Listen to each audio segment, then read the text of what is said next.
যে আমাদের এই জেনজি জেনারেশন যাদেরকে বলি, এরপরে এখন জেনারেশন দিকে আরও ডেভেলপ করেছে, আলফা জেনারেশন চলে আসছে, তারা বলতেছে এখন আবু সাইদ মুগ্ধের মতো আমরা জীবন দেব না, তার আগেই ফেসিবাদের ঘাড় মটকে দেব। এবং সেই ঘাড় মটকে দেওয়ার জন্য আপনারা এখানে যারা আছেন, আপনাদের সোশ্যাল মিডিয়াটা এটা হচ্ছে ঘাড় মটকাবার একটা গুরুত্বপূর্ণ মাধ্যম। শেখ হাসিনাও কিন্তু এটা বলেছিল যে আমাকে মাঠে পরাজিত করা হয়েছে 5ই আগস্ট, তার আগে আমাকে সামাজিক যোগাযোগ মাধ্যম পরাজিত করেছে জুলাইয়ের আগে।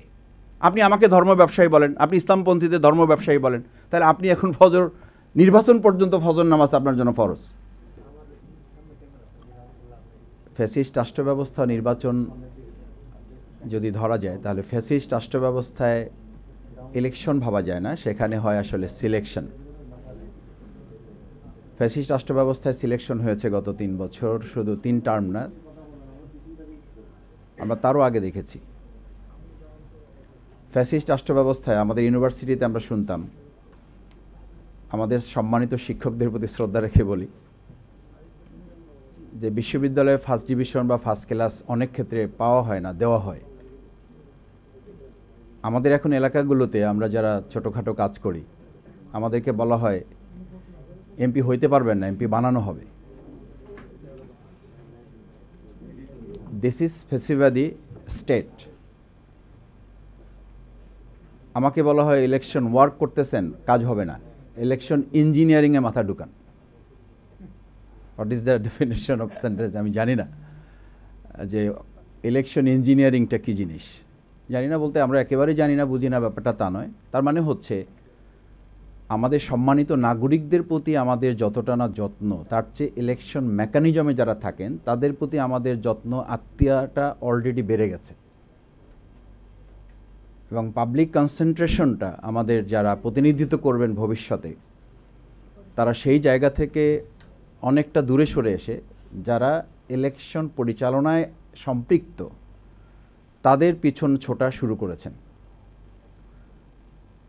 ফেসিবাদী রাষ্ট্র ব্যবস্থার আরেকটা চরিত্র হচ্ছে নির্বাচন নিয়ে যে তাড়াহুড়া দেখেন, এটা শুধু যে ক্ষমতা পাওয়া তা না। আমি অনেকের সাথে এলাকায় কথা বলে দেখেছি, বলছে মাসুদ ভাই টায়ার্ড হয়ে গেছে, আর কতদিন এভাবে করা যায় না। অভিনয় তো করার একটা মানে আপনি যখন সিজনাল ওয়ার্ক করেন, ন্যাচারাল ওয়ার্ক করেন, তখন তো আপনার স্ট্রেস লাগে না, কিন্তু আপনি যখন অভিনয় করেন তখন দ্রুত কিন্তু হিরো বা হিরোইন যারা থাকে ওখান থেকে বেরিয়ে আসতে চায় যে ভাই সেট কখন শেষ হবে, কারণ সেট শেষ না হলে তো আমার নেচারটাতে আমি ফিরে যেতে পারছি না। আমি তো এরকম না, আমি যা করতেছি এটা তো আমার আসল ক্যারেক্টার না, আমাকে দেখে ফিরে যেতে হবে। মাসুদ ভাই ঘুমাতে পারি না, রেস্ট নিতে পারি না, পরিবারকে সময় দিতে পারি না। তা আমি বললাম তারপরে 5 বছর, বলছে তারপরে 5 বছর তো এইটার আমার অত হেডেক থাকবে না। কিন্তু এখন যতক্ষণ ইলেকশন গোল পর্যন্ত না পৌঁছতে পারছি, তখন তো একটা বিরাট স্টেজ, ফজরে আমার কথা শুনতে হয়, রাত 3টা পর্যন্ত আমার ড্রয়িং রুমে লোক বসে থাকে, এটা আমাকে হজম করতে হয়। This is too much. তা আমি বললাম যে ইলেকশন যখন শেষ হয়ে যাবে তখন এই মানুষগুলো কোথায় যাবে? বলছে যে এটার জন্য আমার লোক সেট করা আছে, ওনারা এগুলো দেখবেন। কান ইউ ইমাজিন কত বড় প্রতারণা রাষ্ট্রে আমরা বসবাস করছি, আপনি ভাবতে পারেন? আমি মাঝে মধ্যে খুব লজ্জিত হই, বিশ্বাস করেন। সাংবাদিক বিরুদ্ধে এখানে আছেন, খুব কষ্টও হয়। যেমন একটা রাষ্ট্রে আমরা বাস করি, সকাল সন্ধ্যা, সন্ধ্যা সকাল, প্রতিটা সেকেন্ড একটা মিথ্যার মধ্যে জীবনযাপন করছি, একটা অলীক জীবনযাপন করছি, একটা আর্টিফিশিয়াল লাইফ আমরা মানুষের কাছে অ্যাড্রেস করছি। একটু আগে আমার শ্রদ্ধেয় খ্যাতিমান আলোচক অ্যাডভোকেট আবু হেনা রাজ্জাক ভাই বলেছেন যে মাইক্রোফোন আসলে আমরা রাজনীতিবিদ যারা আছি এনজয় করি। আমি ব্যক্তিগতভাবে বলি আমরা এখন এটাকে ভয় করি, অসম্ভব ভয় করি যে এতগুলো মাইক্রোফোন আমার সামনে। আমার মতো ছোট মানুষ, রিয়েলি বলছি, আমার মতো ছোট মানুষ, আমার মতো ছোট একজন রাজনৈতিক কর্মীর সামনে যখন এতগুলো ক্যামেরা আপনার ধরেন, তখন আমার দায়বদ্ধতাটা, তখন জনগণের প্রতি আমার যে অ্যাকাউন্টেবিলিটি, তাদের প্রতি আমার যে সম্মান, তাদের প্রতি আমার যে সৌজন্যতা, সেই জায়গাটাকে আমি রাখতে পারছি। ফেসিবাদী রাষ্ট্রের তো এটাও একটা ক্যারেক্টার যে ইলেকশন হবে তার আগেই তো আমরা বলতে বসেছি যে আমরা আমাদের প্রয়োজন মতো ব্যালট পেপার আমরা ছাপিয়ে নেব। আমরা তো ইলেকশনের আগেই বলতে বসেছি যে ইলেকশন কি হবে হবে না, আমরা আমাদের মতো ডেট যদি দেরি করেন ডেট করে ফেলবো। আপনি দেখেন ফেসিবাদী রাষ্ট্রে আজকে আপনি ইলেকশন করতে যাবেন, যারা ইলেকশন করতে যাচ্ছেন, এমন কোনো রাস্তা আছে এলাকায় যে রাস্তায় গাড়ি নিয়ে ঢুকতে পারবেন না। রিক্সা নিয়ে ঢোকা যায় না, মোটরসাইকেল নিয়ে ঢোকা যায় না, হাঁটার মতো অবস্থা নাই। আমি এরকম 2-4টা বিষয় নিয়ে কথা বলেছি। এখন যারা অন্তর্বর্তী সরকারে আছেন, যারা রাষ্ট্র সংস্কার করবেন, রাস্তা সংস্কার, স্কুল সংস্কার, মাদ্রাসা, মন্দির, মসজিদ, এই সংস্কারেতেও আমাদের অবস্থা খারাপ।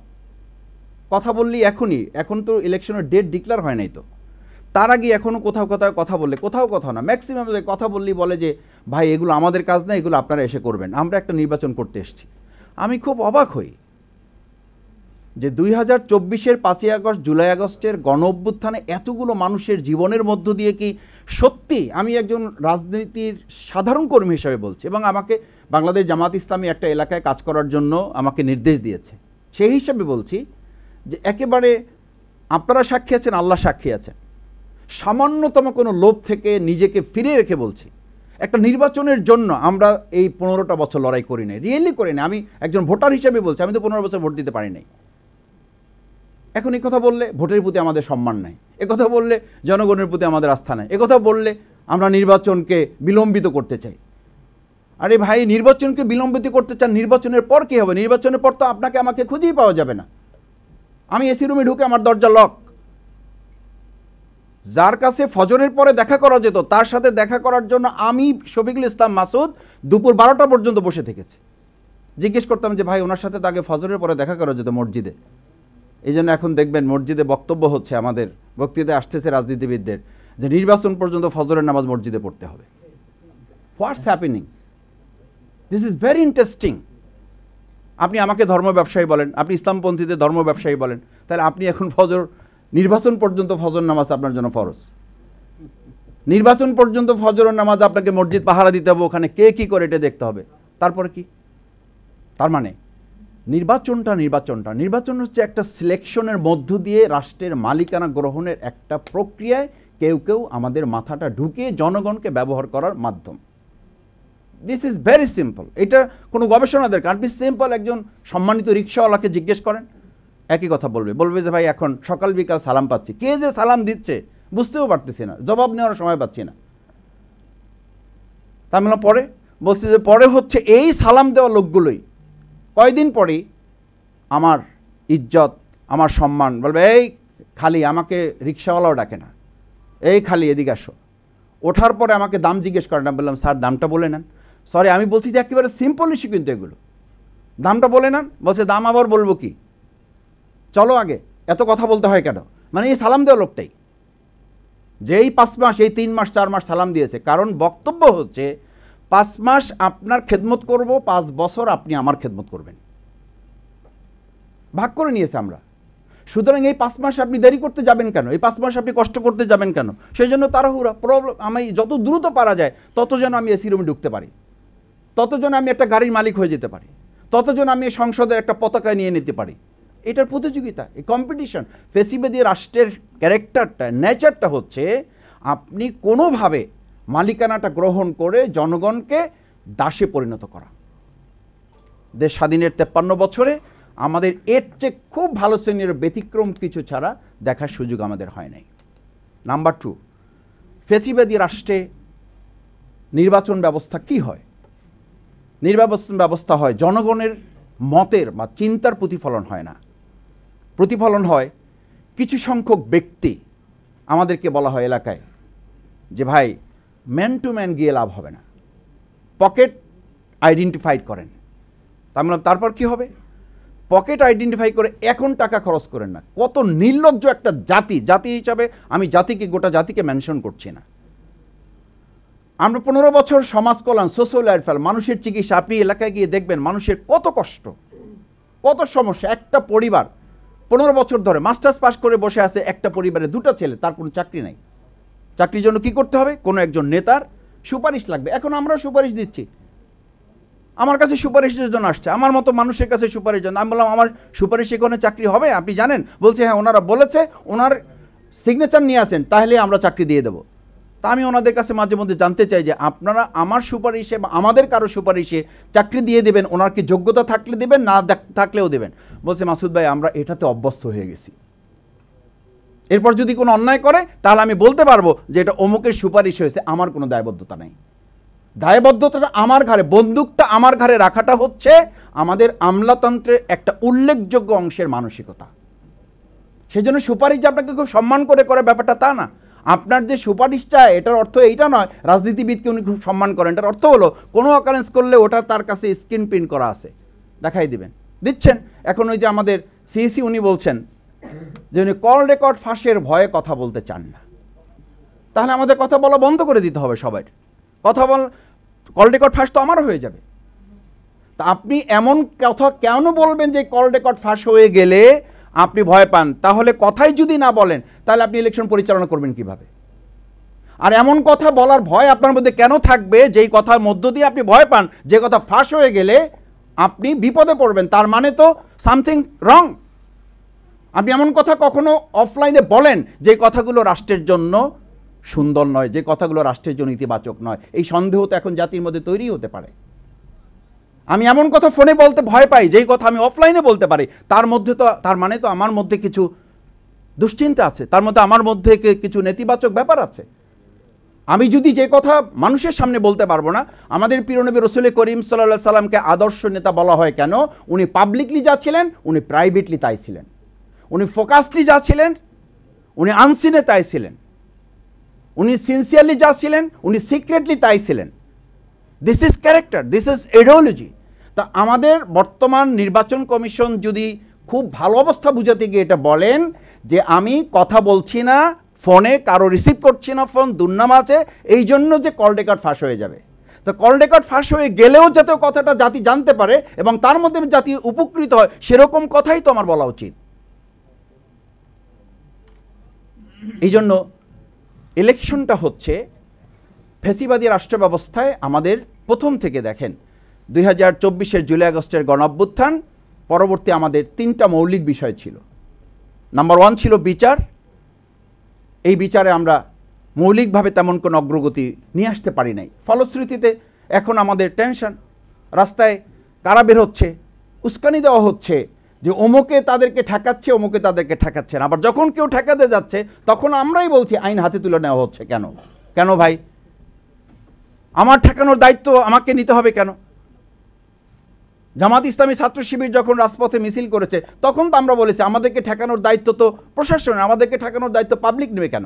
পাবলিকের সাথে আমাদেরকে মুখোমুখি সংঘর্ষ বাঁধিয়ে দেওয়া হবে কেন? তাহলে আজকে যারা রাজপথে অন্যায়ভাবে নিষিদ্ধ হওয়ার পর, জামাত ইসলামী ছাত্র শিবির তো নিষিদ্ধ ছিল না, তারপরও তো আমাদের মানে মিছিল শুরু হওয়ার আগেই লোকেরা বুঝতে পারত, ওখানে পুলিশ, র্যাব, গোয়েন্দা সংস্থা এমনভাবে হাজির হয়ে যেত, দোকান রিক্সাওয়ালা যারা ছিলেন আশেপাশে বলতেন যে এখানে কি ভাই জামাত শিবিরের মিছিল হবে নাকি? তো ওনারা বলতেন যে একটা সম্ভাবনা আছে, সেই জন্য আমরা এখানে 200 লোক নিয়োগ করছি। সেই প্রশাসন কোথায়? জামাত ইসলামী ছাত্র শিবির তো নিষিদ্ধ ছিল না, তাদের প্রোগ্রাম হইতে পারে সন্দেহ করে 500 প্রশাসন নিয়োগ করতেন, আর এখন 30 জন একটা মিছিল করে চলে যাচ্ছে। কোথায় প্রশাসন? কেন আজকে বলা হচ্ছে অমুক দল তাদেরকে মোকাবেলা করছে, অমুক দল মোকাবেলা করছে না? একটা দলকে মোকাবেলা করার জন্য একটা দল তো যথেষ্ট নয়, সে দেশে প্রশাসন আছে। এর অর্থ হচ্ছে আমরা বিচারটাকে যথাযথভাবে করতে পারি না। আজকে পাহাড়ে কেন ওটা হচ্ছে? আমি যদি বলি যে আমাদের গোপালগঞ্জে একটা দল প্রোগ্রাম করতে পারলো না, আমরা নিয়ন্ত্রণ করতে গোটা রাষ্ট্রকে সেখানে ইনভলভ হতে হয়েছে। যদি তাই হয় তাহলে ইলেকশন ডেট ডিক্লেয়ার করার পর যখন সব দলের প্রোগ্রাম মাঠ পর্যায়ে শুরু হবে, তখন একটা রাষ্ট্র কি আমাদের এই একটা কোনো দলকে নিয়ন্ত্রণ করার জন্য উদ্যোগ নিতে পারবে? ঢাকা বিশ্ববিদ্যালয় মতো একটা ডাকসু নির্বাচনে আমার যতটুকু জানা আছে সেখানে উপদেষ্টাদের ইনভলভ হতে হয়েছে। রাজনৈতিক দলগুলোর সাথে নেগোশিয়েট করার জন্য উপদেষ্টাবৃন্দকে ইনভলভ হতে হয়েছে। তাহলে আমাদের দেশে 300 আসনে যখন নির্বাচন হবে, কতজন উপদেষ্টা কতজন আসনে ইনভলভ হবেন? এটা আপনাদের ভাবা উচিত, এটা উপদেষ্টাবৃন্দের ভাবা উচিত, স্বরাষ্ট্রমন্ত্রী ভাবা উচিত, আইজিপির ভাবা উচিত। আমি ডাকসু নির্বাচনে সাধারণ একজন মানে অবজারভার হিসাবে আমার দেখার, জানার, বোঝার সুযোগ হয়েছে। গোটা রাষ্ট্রকে ইনভলভ হতে হয়েছে। জাহাঙ্গীরনগর বিশ্ববিদ্যালয় আমাদের 72 ঘন্টা অপেক্ষা করতে হয়েছে সেখানকার ফলাফলের জন্য। তাহলে একটা নির্বাচন বিশ্ববিদ্যালয়ের সচেতন শিক্ষকবৃন্দ যারা নির্বাচন পরিচালনা করেছেন তার জন্য যদি 72 ঘন্টা অপেক্ষা করতে হয় এবং তার মাঝখানে যদি আর অনেক কথা আমাদেরকে শুনতে হয়, তাহলে আমার 300 আসনের নির্বাচনের রেজাল্ট পেতে কত ঘন্টা অপেক্ষা করতে হবে? রাজশাহী বিশ্ববিদ্যালয়ে যদি একটা মব সৃষ্টি করে কেউ কেউ সেখানে একটা দাবি আদায়ের নামে বিশ্ববিদ্যালয় নির্বাচন পিছিয়ে দিতে পারে, তাহলে তো আমি ধরে নেব আমার নির্বাচন ডিক্লেয়ার হওয়ার পর যখন লেভেল প্লেইং ফিল্ড হবে, নিশ্চিত হবে, তখন আমার কারো পছন্দ না হলে আমরা একটা মব সৃষ্টি করে আমার নির্বাচনের ডেট আমরা পিছিয়ে দেওয়ার দাবি তুলব। আমরা পারছি না তো। এই যে ফেসিবাদী রাষ্ট্র ব্যবস্থার দর্শন, পরিকল্পনা, চিন্তা, ক্যারেক্টার, হ্যাবিট, নেচার, এগুলো আমাদের যখন পরিবর্তন হয় নাই, তখন শুধুমাত্র নির্বাচন কমিশন ইজ নট এনাফ, শুধু law and enforcement law is not enough. এটার জন্য সাধারণ মানুষ হিসাবে আমাদের রাজনীতিবিদ যারা আছেন, রাজনৈতিক দল যারা আছেন, তাদেরকেও এই সমস্ত ব্যাপারে সচেতনতার সাথে 3S ফর্মুলা মেনটেন করা দরকার। আমি এর কথা লম্বা করব না, প্রধান অতিথি কথা বলবেন। 3S ফর্মুলা আমাদের মেনটেন করতে না পারলে এই যত আলোচনা আমরা করি খুব একটা ফল পাওয়া যাবে বলে আমার মনে হয় না। আমরা কি তাহলে হতাশ? হতাশ না। হতাশ না এই অর্থে যে আসার দুটো দিক আছে। নাম্বার 1 হচ্ছে মানুষের মধ্যে একটা চিন্তা ডেভেলপ করেছে যে কেউ ফেসিবাদী আচরণ করে শেখ হাসিনার মতো লোক টিকতে পারে নাই, ভবিষ্যতে আর কেউ টিকতে পারবে না। যদি টিকতে না পারে তাহলে আমার বক্তব্য হচ্ছে এইটা আসার দিক। এর সাথে আমার হতাশা হচ্ছে যে আমরা কি আবার আবু সাঈদের মতো জীবন দিতে হবে এই ছেলেগুলোকে, আবার মুগ্ধের মতো ছেলেগুলোকে জীবন দিতে হবে। নাম্বার 2 হচ্ছে আসার দিক যে আমাদের এই জেনজি জেনারেশন যাদেরকে বলে, এরপরে এখন জেনারেশন দিকে আরও ডেভেলপ করেছে, আলফা জেনারেশন চলে আসছে, তারা বলতেছে এখন আবু সাঈদ মুগ্ধের মতো আমরা জীবন দেব না, তার আগেই ফেসিবাদের ঘাড় মটকে দেব। এবং সেই ঘাড় মটকে দেওয়ার জন্য আপনারা এখানে যারা আছেন, আপনাদের সোশ্যাল মিডিয়াটা এটা হচ্ছে ঘাড় মটকাবার একটা গুরুত্বপূর্ণ মাধ্যম। মটকে দিচ্ছেন, কথা বলছেন, কিছুক্ষণ পরে উনি নাই। কেন নাই? আপনাদের এই মানে যথেষ্ট সামাজিক যোগাযোগ মাধ্যমের সচেতন ভূমিকা, কিছু ক্ষেত্রে নেতিবাচক দিক আছে, কিন্তু যথেষ্ট সচেতন ভূমিকা। এবং শেখ হাসিনাও কিন্তু এটা বলেছিল যে আমাকে মাঠে পরাজিত করা হয়েছে 5ই আগস্ট, তার আগে আমাকে সামাজিক যোগাযোগ মাধ্যম পরাজিত করেছে জুলাইয়ের আগে। আমি মিডিয়ার কাছে মানি সামাজিক যোগাযোগ মাধ্যমে আমি পরাজিত হয়েছি জুলাইয়ের আগে, তারপরে 5 তারিখে এটা ডিক্লারেশন হয়েছে। সুতরাং সেই জায়গাটা কিন্তু আমাদের আছে। সেই জন্য 3S ফর্মুলাটা হচ্ছে যে আমাদের জাতি হিসাবে যারা যে যেখানে আছি, ফার্স্ট থিং আমাদেরকে সিনসিয়ারলি এই স্টেটটা পরিচালনায় নিজেদেরকে ইনভলভ করতে হবে। সেখানে যেন আমাদের দেশপ্রেমটা থাকে। সেখানে খাগড়াছড়ির মতো একটা জায়গায় দেখেন যারা ধর্ষণ করেছে তাদের সাথে কোনো মুসলমান নাই, অথচ হামলা হচ্ছে কোথায়? মসজিদে। কেন মসজিদে হামলা করছেন কেন? আর মসজিদে শুধু হামলা করে তো কোনো সমাধান নেই। আমরা পাহাড়ের মতো জায়গায় এরকম একটা স্টেট যদি আমাদের সেনাবাহিনী রক্তাক্ত হচ্ছে, তাহলে আমার নির্বাচনে এই পাহাড়ে ইলেকশন হবে না, সেখানে আমার ভোট নিতে হবে না। তাহলে আপনি পাহাড়ের এই পরিস্থিতি সামনে রেখে যদি বলেন ভারত এবং শেখ হাসিনার ইন্ধনে এই কাজগুলো হচ্ছে, তাহলে ইলেকশনের মতো এত বড় একটা মানে ফেস্টিভ্যালে আপনারা যেটাকে উৎসব নাম দিয়েছেন, আমি বলেছি যে ফেস্টিভ্যাল করতে হলে তো তার আগে মানে ফেস্টিভ্যালের জন্য আপনি একটা প্ল্যাটফর্ম তৈরি করতে হবে, ঈদের উৎসব করতে হবে। তো ঈদের উৎসব করতে হলে তো আগের 1 মাস রোজা রাখতে হবে। রোজা রাখতে হবে অর্থ এই অর্থে বলেছি, রোজা মানে শুধুমাত্র না খেয়ে থাকা না, রোজা মানে সংযম। তো আমাদের সংযম কোথায়? আমাদের সংযম তো জিহ্বারই সংযম নাই, যে যার মতো কথা বলে দিচ্ছি। শুধু কথা বলে দিচ্ছি না, জিহ্বা কেটেও ফেলতেছি। কথা বলবেন কি, তার আগে তো কথা জিহ্বা কেটে ফেলে দেওয়া হচ্ছে। সেই জন্য সিনসিয়ারলি যদি আমরা এটাকে মেনটেন করতে পারি সবাই মিলে, তাহলে জাতীয় ঐক্যমত কমিশনে যেটা বলা হয়েছে, জাতীয় ঐক্যমত কমিশনে বসে ওখানে কে আপনাকে বাধ্য করবে এই জিনিসগুলো? বাধ্য তো আমাকে করতে হবে।